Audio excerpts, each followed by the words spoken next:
In my last video, I said that Lego Monkey Kid has been better than Lego Ninjago over the past couple years, and a lot of you guys were not happy about that. Monkey Kid better? No, Alright, come on, that comment wasn't even that bad. We all know the worst part is the Lloyd mech. But enough of that, I'm putting my foot down. We're going to figure out once and for all which theme is better. We're going to look at 4 different categories, we're going to tally it up at the end, and we're going to know by the end of this video which is the better theme. This is a very weird category, because even though these two themes are very similar with their sets, they do tend to operate in very different price ranges. On one hand, we have the Ninjago Underwater Temple, and over here we have the Monkey Kid Underwater Temple. And the Monkey Kid Temple is clearly better, but it's also $90 more. And that's kind of how it is with a lot of these sets. Most of the Monkey Kid sets are more expensive than the Ninjago sets, so when you look at them, a lot of them generally look better. But you also gotta remember that the price is a real deal. But this is why I give the nod to Monkey Kid over Ninjago.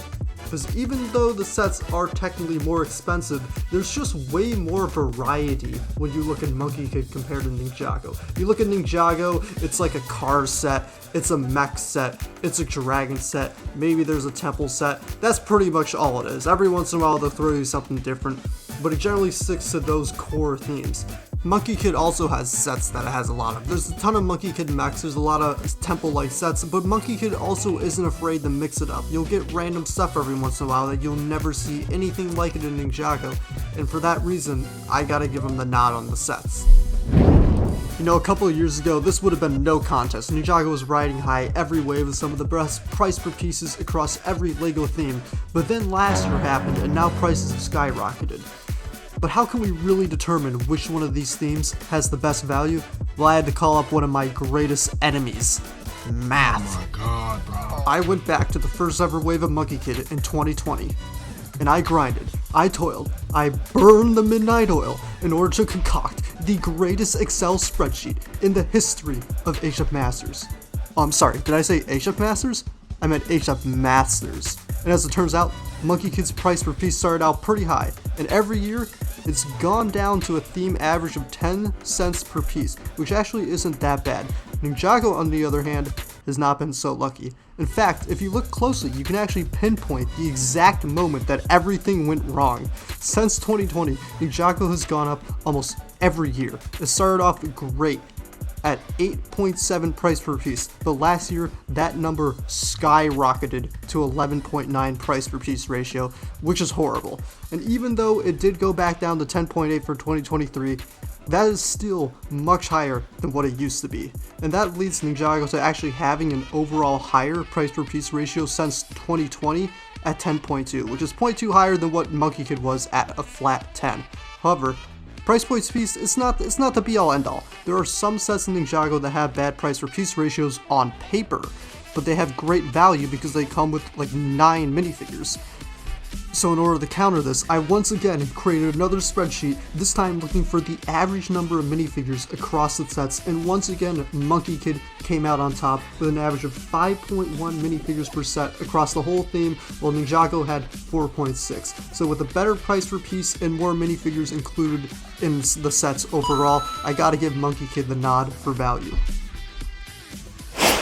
Ninjago as a show speaks for itself. 16 seasons, most of them are pretty good, and some of them are truly elite. The Will Film era as a whole I think is pretty great. The worst season there is season 2, and that's not even bad. The Wild Brain era definitely took a step back across the board. The animation I personally don't think is as good as the Will Film animation was, and some of the seasons are just outright bad.